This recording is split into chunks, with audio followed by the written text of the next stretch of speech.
Hello everyone, and welcome to this Education Plus professional development session. My name is Stuart Jansen. My pronouns are he, him, and I will be your host. Today we will be talking about failure. Oftentimes this can be a scary word, no matter who you are. As students and as teachers, we can let failures get in the way of allowing ourselves time and space to grow and improve. So this is what we'll be diving into today. This session has been made in partnership with Shift 25, a movement to cultivate a bold and thriving Canada. Shift 25 brings you Shift Failure, an initiative teaching youth critical skills such as perseverance, grit, resilience, and determination through the lens of failure. Check it out.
What a great movement, and just by being here today, you're already a part of it. We have an incredible guest today, Heather Leon, who will be approaching the topic of failure from her perspective as a high school AP teacher. AP students can have anxiety around failure, or even making mistakes due to the high stakes they face of passing AP exams. But Heather encourages her students to fail early and fail often to increase participation and interaction with class content. As we get started today, I want to begin by acknowledging that the land that I'm on here in Toronto, Ontario, is the traditional territory of many nations, including the Mississaugas of the Credit, the Anishinaabe, the Chippewa, the Haudenosaunee, the Wendat peoples, and is now home to many diverse First Nations, Inuit, and Métis peoples. I also acknowledge that Toronto is covered by Treaty 13, signed with the Mississaugas of the Credit, and the Williams Treaties, signed with the multiple Mississaugas and Chippewa bands. I want to remind you that this session isn't just a show, but a conversation, and we would love to hear from you in the chat. We have live moderators waiting to answer your questions and engage with your insights. Let's start by getting to know you a little bit better. In the chat, please type your name, your role as an educator, and let us know how the word failure makes you feel. As you write that, I'm excited to introduce your presenters for today, my friends Sarah Zabukin, the Senior Director of Education Plus, and Kristen Cowgill, the Program Manager of Education Plus. Over to you, Sarah and Kristen. Thanks, Stuart. Hello, everyone. Thank you so much for joining us today to talk about failure and all the good that can come from it. Taking a look at our learning objectives and our agenda for today, we're going to start by exploring the stigma of failure and this classic view of failing versus failing forward and how this can support the development of a mindset. Then we'll explore some famous people who have failed in history and examine our own personal experience with failure and how it's connected to our future success. And then finally, we'll take a look at our Shift Failure curriculum and resources and explore some approaches for implementation in the classroom. Let's start today by considering the classic view of failure in education. Years ago and even today, failure has been traditionally seen as something that we want to avoid at all costs. And at times, admitting you failed has been seen or has felt as something shameful or devastating. Sometimes it almost as if it sticks to you, like you're labeled as a failure. And when we view failure in this way, especially for our students, but also for us, we can begin to associate ourselves as the failure itself. And this is when we start to hear things like, I'm just not good at that, or I can't do that, or there's no point in even trying. And when we start to live in those kinds of fixed mindsets, the results can be damaging because so many important events, inventions, historical moments, works of art, books, and so much more have been the direct result of earlier failed attempts. So in this moment, let's connect to some of those negative experiences with failure in the past. We've all had them. And if you'd prefer not to think about those moments for you personally, you can certainly think about a moment in which you had witness to a moment of failure. So I want you to take a pen or a piece of paper and write down a memory where failure felt devastating, whether it was for you or for someone in your life. So this might have been around a teaching practice or a personal area in your life. For a student, it might have been a time where you've seen observed a student fail, and where they were or you were experiencing all these classic emotions around failure. So when this failure happened, what was it? How did it make you feel? And why did you feel that way? And if you're comfortable, you can share that moment or that experience in the chat and how you felt. Or if not, you can certainly take that piece of paper and pen or pencil and write it down. We're going to put a minute on the timer, so you have some time to jog your memory, to write it down, and then we'll move on.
So now that you've had a little reflection time on this memory, we're going to ask you to keep it with you, because later in the session, we're going to continue with another exercise on the same memory that you just wrote down. For now, we're going to shift gears slightly, and we're going to explore what shift failure is all about, its purpose, which is really to shift this classic view of failure from something as sometimes shameful and demotivating to something that's normal, that's needed, that's part of our journey, required to learn, persevere, and build resilience. So in essence, we want to change the faces of failure from the faces you see here to the faces you see here. Because failing forward teachers and students support each other. They know that failure is the stepping stone needed to growth and success. But in order to do this, we have to be able to reach students in all corners of their education by supporting math teachers, language arts teachers, science and social studies teachers, administrators and parents, everyone who's part of a young person's journey, to ensure that students get the message that everyone around them can be okay with failure as long as it's framed as, we've put our best effort forward, we have the opportunity to try again, and this is necessary for continued learning and ongoing success.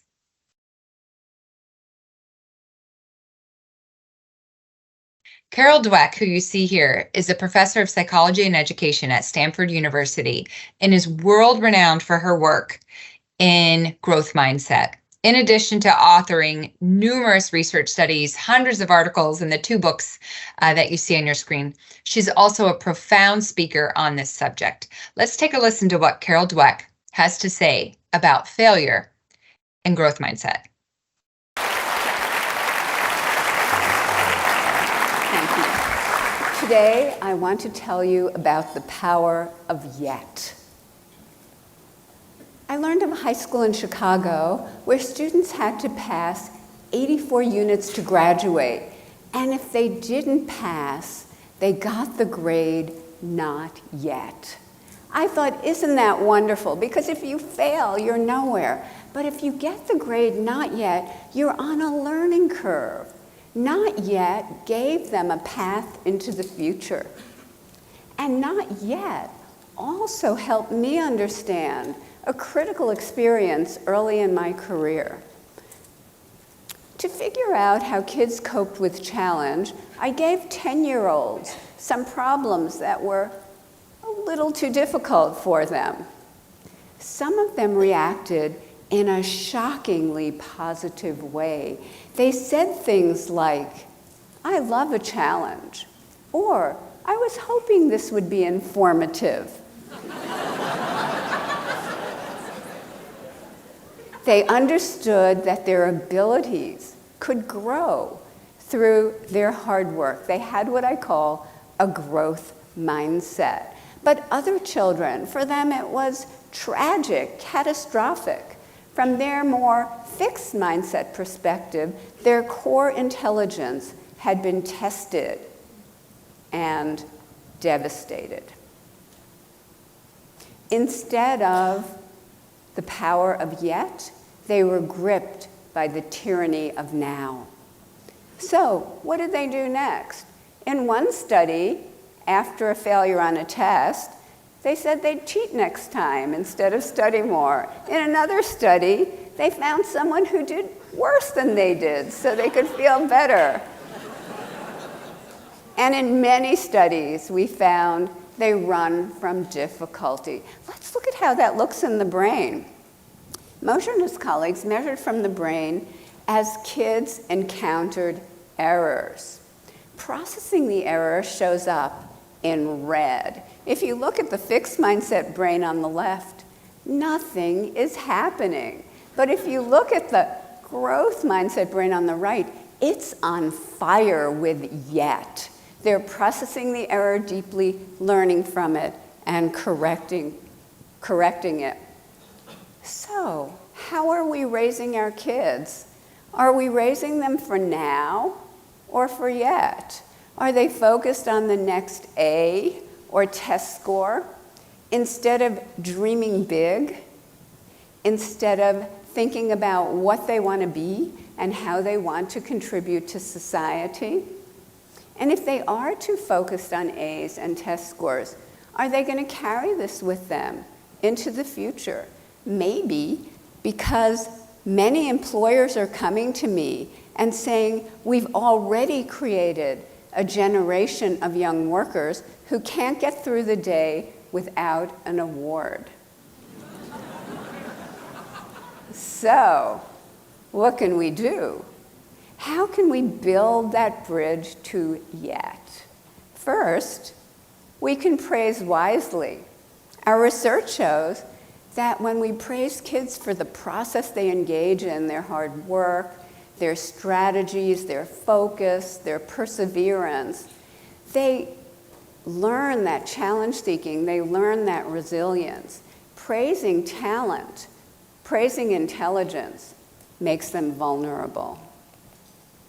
And just the words yet and not yet after a student has a setback, we're finding creates greater confidence and greater persistence. We also can change students' mindsets directly.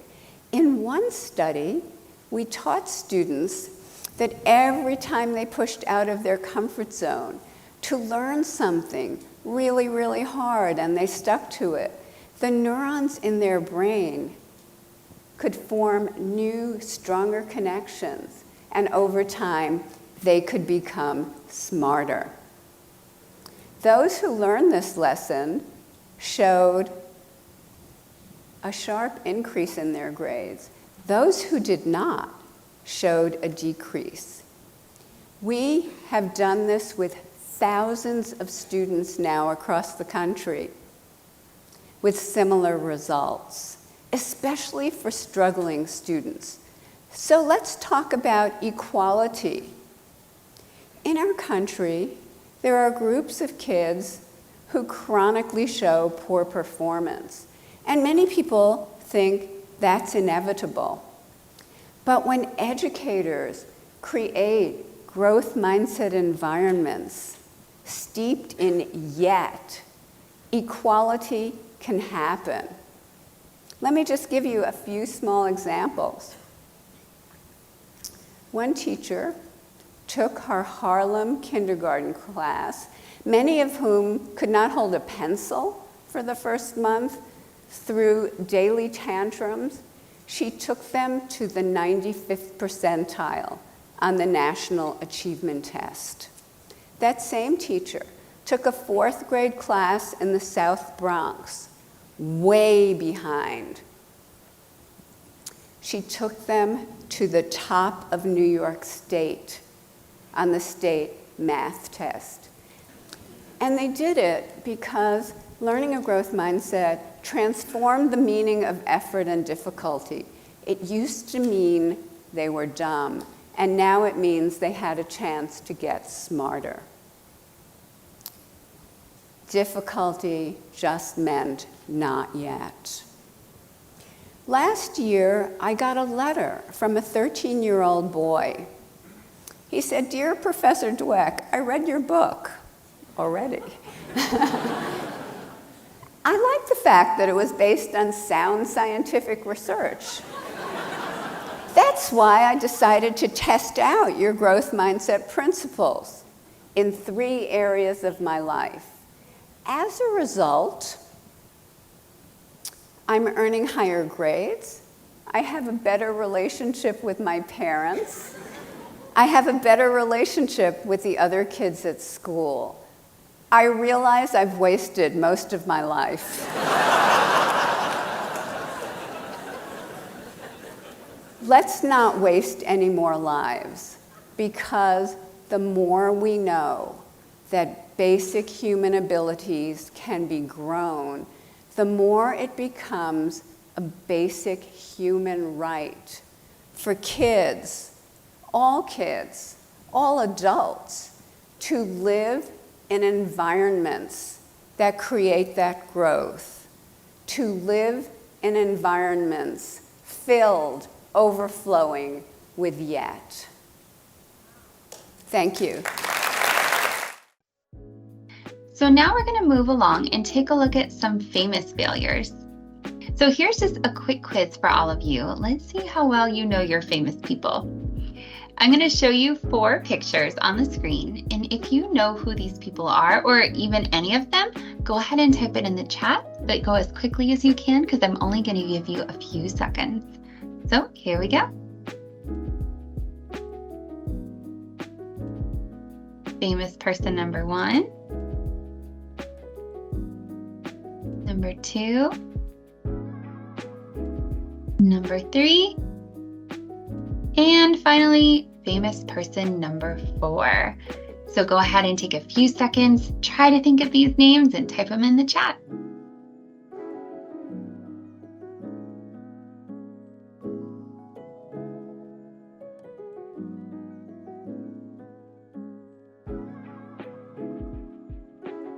Just about 10 more seconds. Let's see if you can do it.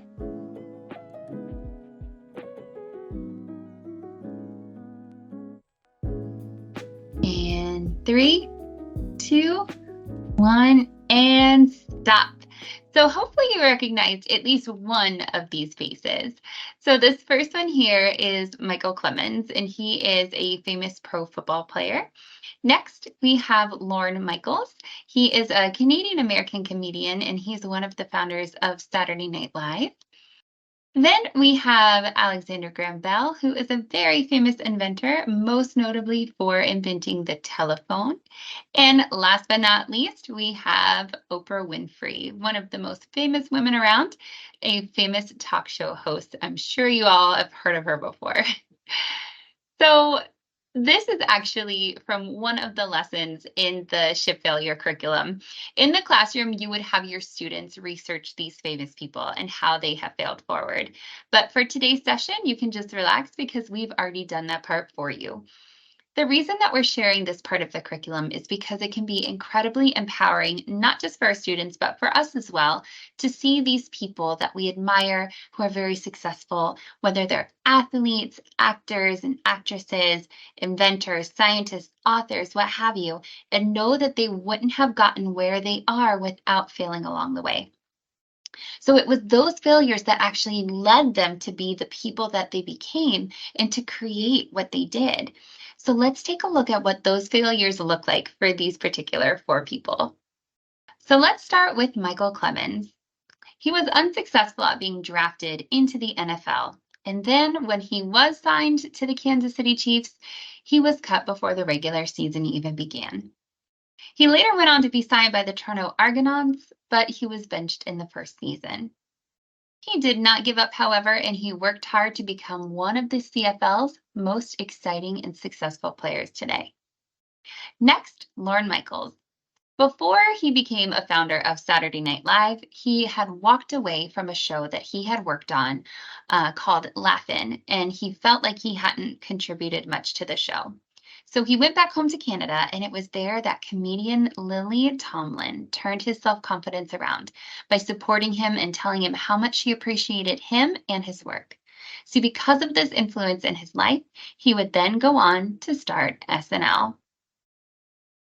Next, Alexander Graham Bell, and he actually has a lovely quote about failure. He said, "When one door closes, another opens. But we often look so long and so regretfully upon the closed door that we do not see the one which is open for us." When Alexander Graham Bell invented the telephone, he tried to sell the patent to Western Union, and they actually dismissed the telephone, calling it no more than a toy, and they wouldn't buy it.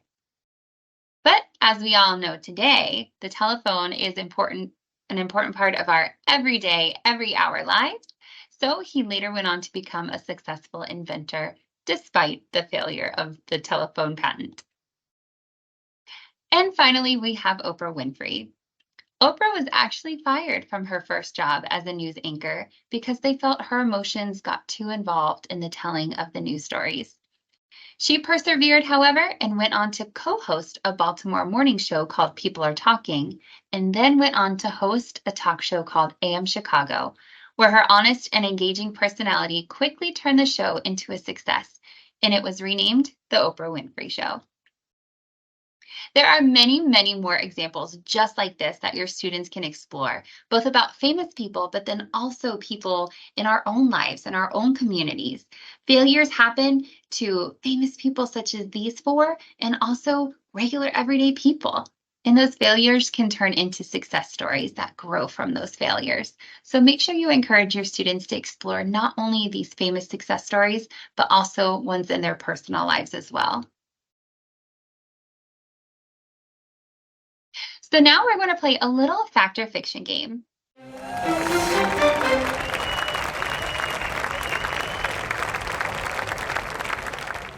Let's learn from failure in this game of fact or fiction. The game is simple. I will make a statement and let me know in the chat if you think it's fact or fiction. Let's get started. Fact or fiction? Most successful business leaders have not had a failed business in the past.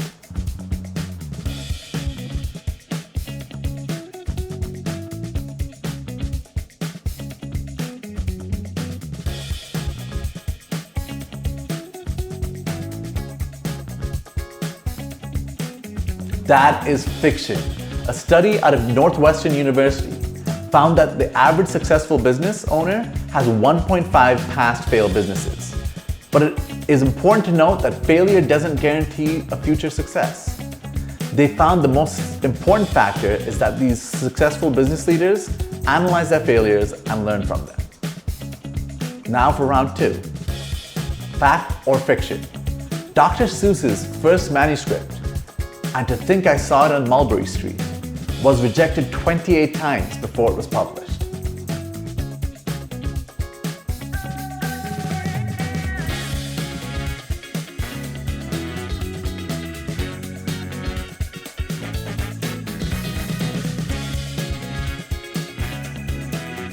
This is a fact.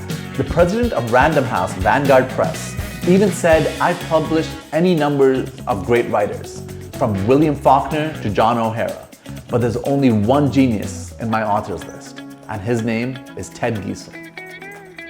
Now for our final round, fact or fiction. Thomas Edison failed 1,000 times trying to invent a commercially viable electric bulb.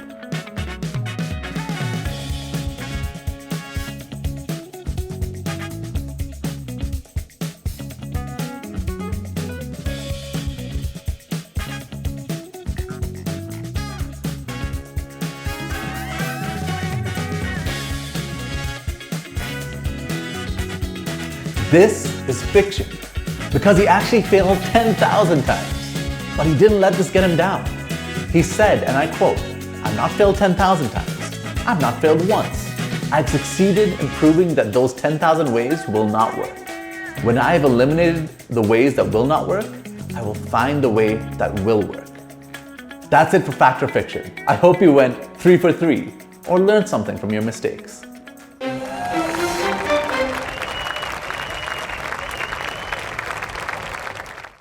Great job, everyone. Thanks for playing along.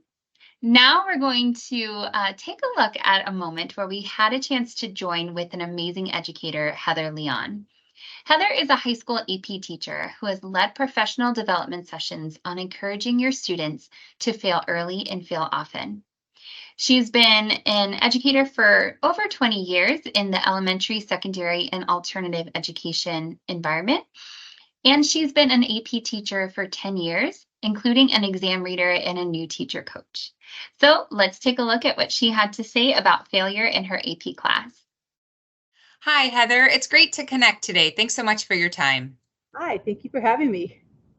So a few months ago, I was attending College Board's annual Advanced Placement Conference, and I noticed a workshop called Fail Early, Fail Often: How to Increase Student Engagement and Learning. And I thought, oh my gosh, I need to connect with the gal who's leading this workshop.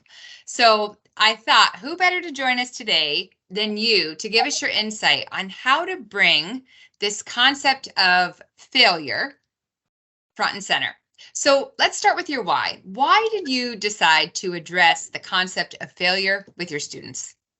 Well, and it's actually kind of funny because I started with my failure. So when I started teaching AP, it's about 12 years ago, the first couple years I was teaching it, I was not successful, not the way I wanted to be. So my students were doing okay on the test, but every conversation was about how many points are they going to earn, and was this going to be on the test? And they were not really engaged in the learning, just in the memorization of what we were doing, and no one was having fun. They weren't having fun. I wasn't having fun. And I'm definitely an outside the box teacher. I don't like open the book, turn to the page, and do the worksheet. And so I went looking in the summertime. I went looking for something different, something that I could use in my class that's going to, I don't know, bring in something more into the classroom. And then I found this. Amazing. So I think when you talk about being an out-of-the-box teacher and trying something that's different and new, when you were doing the workshop at the conference, you spoke about being inspired by Dr. Tony Wagner, a globally recognized leader in education from Harvard's Graduate School of Education, and his encouragement of risk-taking and innovation and real learning, and not this rote memorization that can be so commonplace today. So With that, I'm wondering if you could walk us through a simple exercise of how you've inspired real learning in your classroom when you were warming students up to this idea. Sure, I'd love to. So let me go ahead and show you. So this is the activity that I like to do that really focuses quite a bit on understanding why we're doing this real learning rather than just memorizing things out. And so I'll usually ask my students to see if they can remember this number. I'm going to give them some time for it. I'll put a timer on just to make things a little more challenging. I'll usually talk through it. I remind them that that's what we do. We keep talking while you're supposed to be learning stuff. And then at the end of the timer, I blur it. And I ask my students if they can go ahead and repeat back all the numbers to me. And so even if you get someone who's really good at memorization, I'm looking at usually like 5 numbers, 6 numbers, 7 digits out of that whole set. They know they didn't get them all. And then, of course, even as I'm sitting here with this, we have the conversation. So if this is just memorization for the point of learning rote memorization, are they going to remember the number tomorrow when they need it for the test? Are they going to remember the number next week when they come back and we try to use it? Or even for my students where I'm teaching them in October, November for a May AP exam, are they going to remember it? And, you know, we kind of laugh about it, but as teachers, we all know they're not going to. Like if you're memorizing something just overnight, it's not going to stick with you. So that's where I get a chance to really talk to them about the why and explain to my students that when we're talking about why we're learning, if we can connect it to something else, if we can make it make sense by connecting more pieces, they're not only going to just be memorizing it, but they're going to be able to use it. And so I'll tell my students that the thing that they're looking for, the connecting piece, is prime numbers. And so I'll open it back up again. But at this point, my students don't even really need the 30 seconds I would normally put on the clock because they've already figured out how to look at the prime numbers. And even at the end of 10 seconds, if I blur it again, my students are already going up the number line. And they may have to stop and work at it, but as they're going from 19 and then their 20 is not, so 23 is, and 25 is not, and they start moving on up, they're actually using a concept, if you will. They're connecting the dots more than if they had just memorized the information. And so when we're talking to students about why we want to do this, why we want to jump into this different version of how to learn, that's a critical piece, that they understand why it matters, what the difference is between memorization and real learning.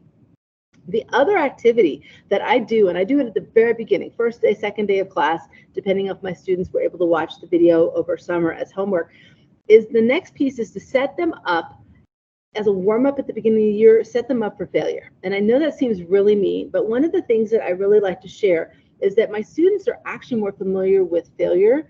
And we don't tend to think like that. For AP students, they don't tend to think like that. But the fact is they've all had that. They might have learned how to ski. They might have learned how to ride a bike. Some of them probably remember learning a new trick with athletics or with band. And so I deliberately give them this linked wrist activity where I have them, you know, connect to each other, and they're supposed to try to figure out how to get unconnected. So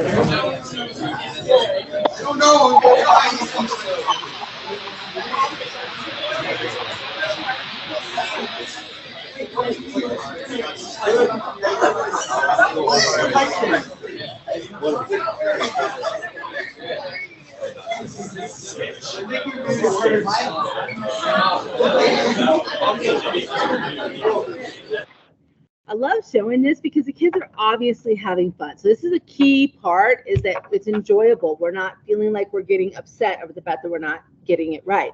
And so we have a conversation at that point where we talk about the fact that this is a game. That's why they're not upset over it. They don't have a grade for it. That's why they're not upset over it. They know they're learning something new. That's why they're not upset over it. And so we have the conversation about the mindset that it takes to be willing to do something new, learn something new, and not worry about the fact that they're not getting it right. And again, these are AP seniors. So for these kids, like, that's a big leap to ask them to do that in a classroom setting. So I have to design what I'm doing the rest of the class to go ahead and match that. So it can't be about the grade. It can't be about the points. It can't be they're in trouble because they get something wrong.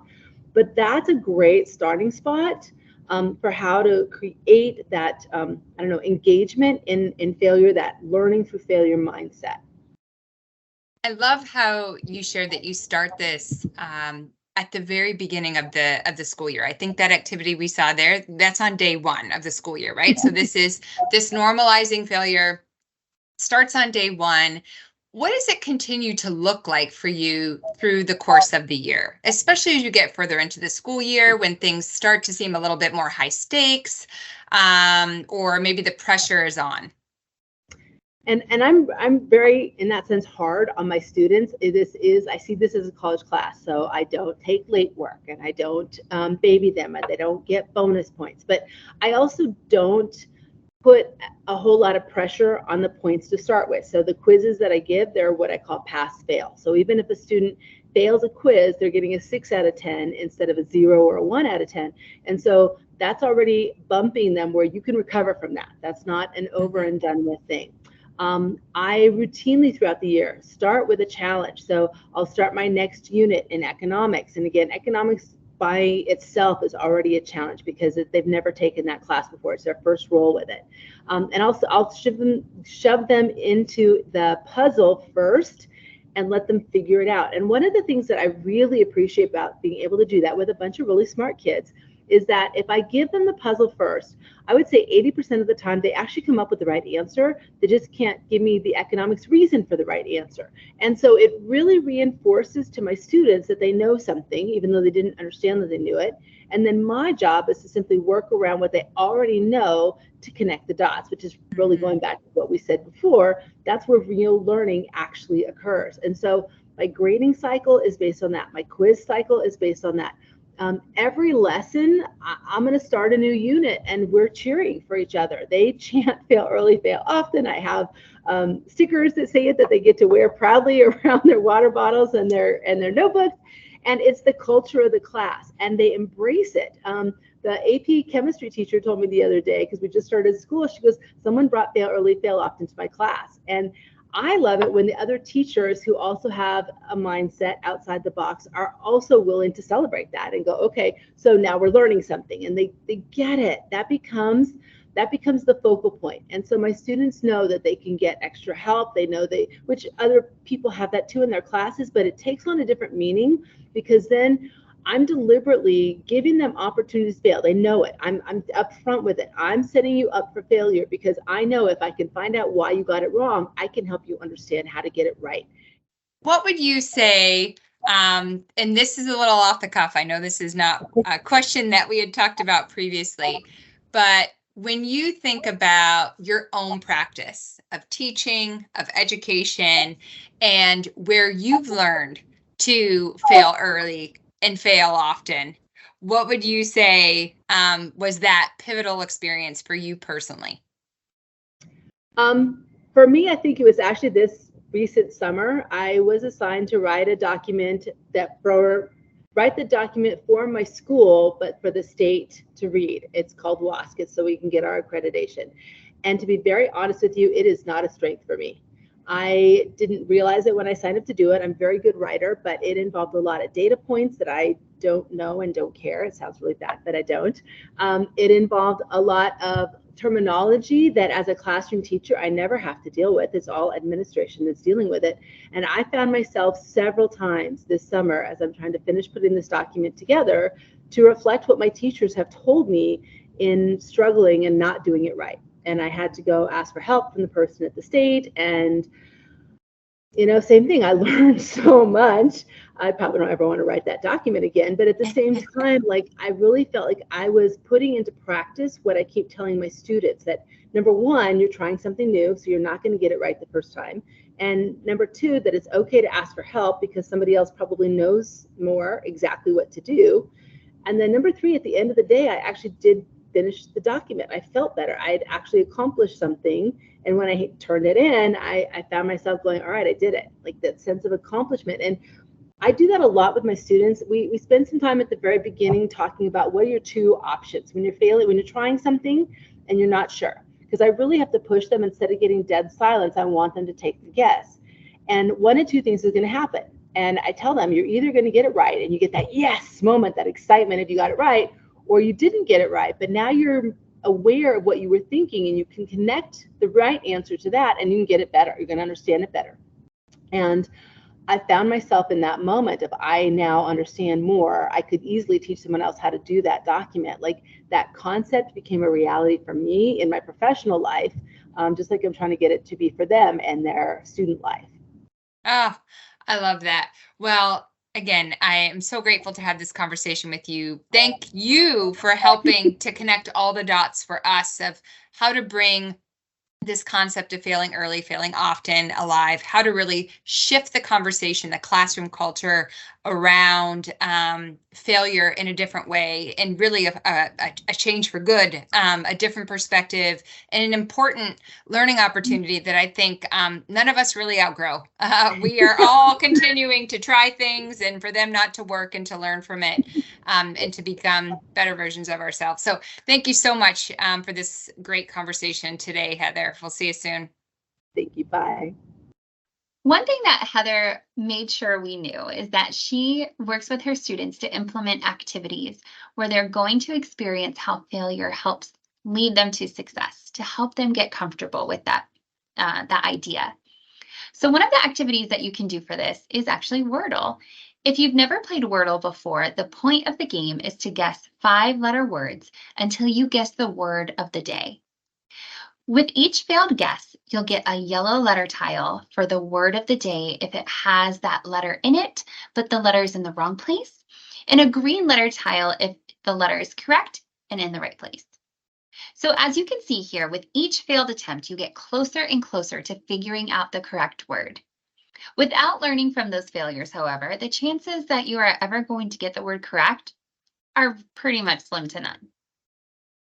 So if you'd like to try this game out, Wordle is a game created by the New York Times with a new puzzle each day. But if you'd like to try out the word puzzle that we created for this session, just type in the URL that you see at the bottom of your screen into your browser. Good luck.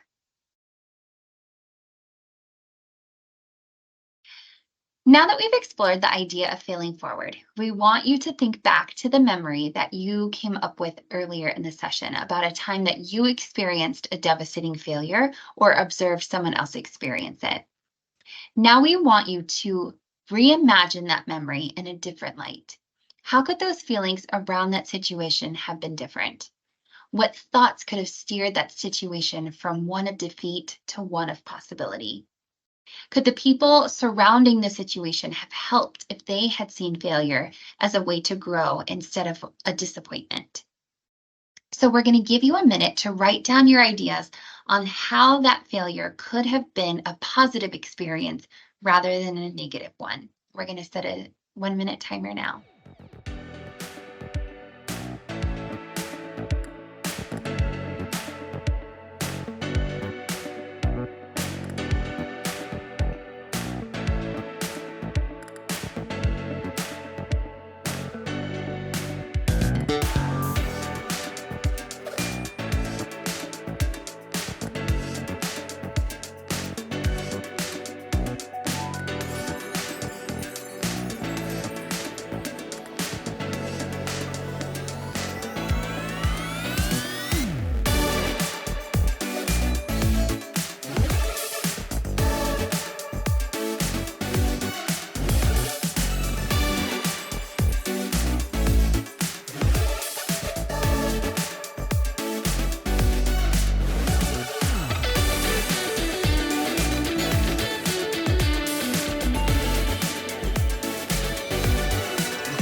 So the thought work that you just did around that memory is exactly what we want you and your students to do. We want you to rework your thoughts and feelings about failure so that when you experience failure for yourself, that you see it as an opportunity to learn and innovate. And when those around us experience failure, we can bring those words of wisdom to help navigate their experience to one that could be positive instead of one that's negative, and one that's motivating versus one that'll bring them to a standstill. So now let's take a look at how the Shift Failure curriculum resources can help you bring this idea to life in your classroom. So no matter what grade or subject area you teach, these lessons can be relevant to your teaching and standards because failure is not limited to one subject area, but it can be found anytime and anywhere. To get to these resources, you're going to want to start on our Education Plus platform, which is simply educationplus.org, as you see at the bottom of your screen. From the homepage of Education Plus, if you hover your cursor over initiatives at the top right-hand side, a drop-down menu will appear, and then you'll want to click on Shift Failure. Once you click on Shift Failure, you'll be directed to the Shift Failure site where all of the resources live. Here, you'll see the 3 learning goals of Shift Failure in the classroom, and those are to help students see failure as a source of confidence, not shame, to help them build a growth mindset rather than a fixed mindset, and to help them discover how to be more innovative and creative. When it comes to the resources, here's a glance at what is available to you. We have lesson packages for grades 5th through 8th grade and also 9th through 12th. If you teach the younger grades, you can definitely adapt parts of the resources and absolutely the concept of failing forward in a way that's developmentally appropriate for your students. However, some of the failure challenges and activities are better suited for older students. Also available are iconic stories of failure to inspire your students, project-based learning activities, and easy how-to guides. We also have accompanying PowerPoints that give visual presentations of the lesson packages to support with easy classroom implementation. Both of the lesson packages for grades 5 through 8 and 9 through 12 have these 5 lessons. Lesson 1 illustrates the difference between a fixed mindset and a growth mindset, which is essential in order to see failure as a positive thing. Lesson 2, just like the celebrities we looked at earlier that grew from their failures, is all about investigating successful people who have failed in the past. Lesson 3 is about moving from failure to innovation. So how to take failures and not only learn from them, but get better and better. Lesson 4 is the Big Fail Forward Challenge, which comes with several options that you can adapt to meet the needs of your students in your classroom.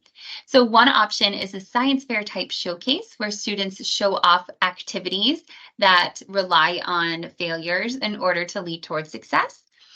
Also, another option is a presentation on failure, whether that is presenting a personal failure, a famous failure, or maybe even inventions that have failed before they succeeded. And finally, lesson 5 is the power of reflection, where students are given the time and space to reflect together and independently on their failing forward experience. Here's just an example from each of the lesson packages to show the differences between the two. So you can see that both of these worksheets are from the same lesson, which in this case is lesson 2, Successful People Who Have Failed. The 5 through 8 grade sheet, however, is asking students to reflect on their own failures and successes to make connections between their lives and that of those famous people explored in the curriculum.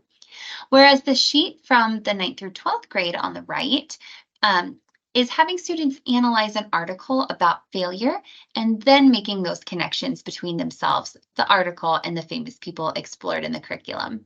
So while the lesson being learned is the same, you can see that the rigor of the lessons is differentiated between the two different packages. Finally, we want to leave you with some further information on how this curriculum is really relevant to all subject areas. As I mentioned before, failure can exist in any classroom with any skill. However, learning about failing forward, just like learning about growth mindset or any other social emotional learning skill, is applicable to all aspects of daily life.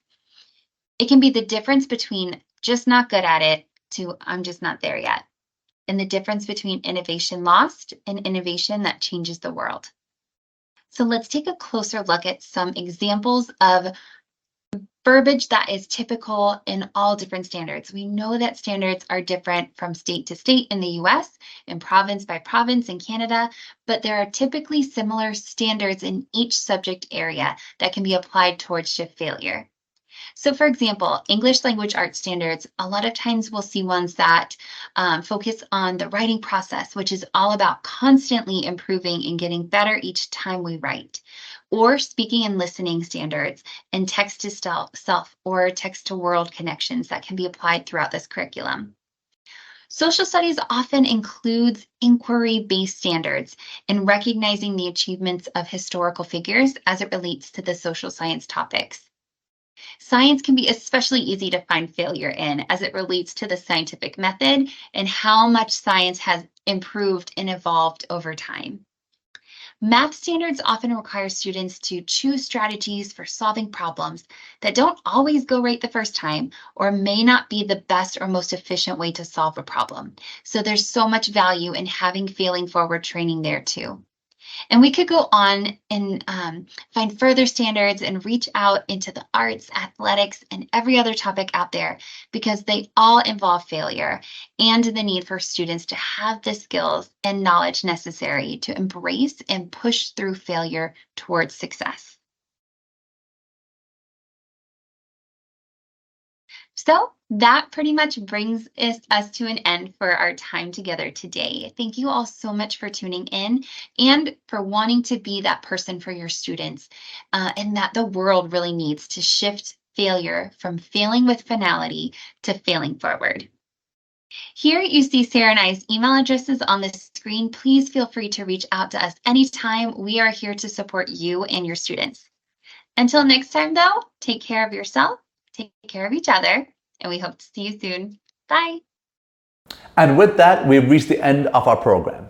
Thank you so much for joining today's professional development session. Remember that all the resources that we talked about today are available on the Education Plus site, educationplus.org. Check out all of our service learning resources on the Education Plus Service Learning and SEL resource page. You'll find issue cards, campaign guides, lesson packages, and even access on-demand workshops for your students. Simply visit our Service Learning and SEL resource page. If you want to learn more about Shift 25 and Shift Failure, visit shift25.ca or follow them on social media. Today's program has been powered by Microsoft. For more free professional learning opportunities, check out Microsoft Learn in the link below. We have a little extra time left today in our hour. So if you could take that extra time and let us know what you thought of today's program by completing a survey in the chat. Just click the link and let us know what your feedback. That's all from me today. Have a great rest of your day and see you next time.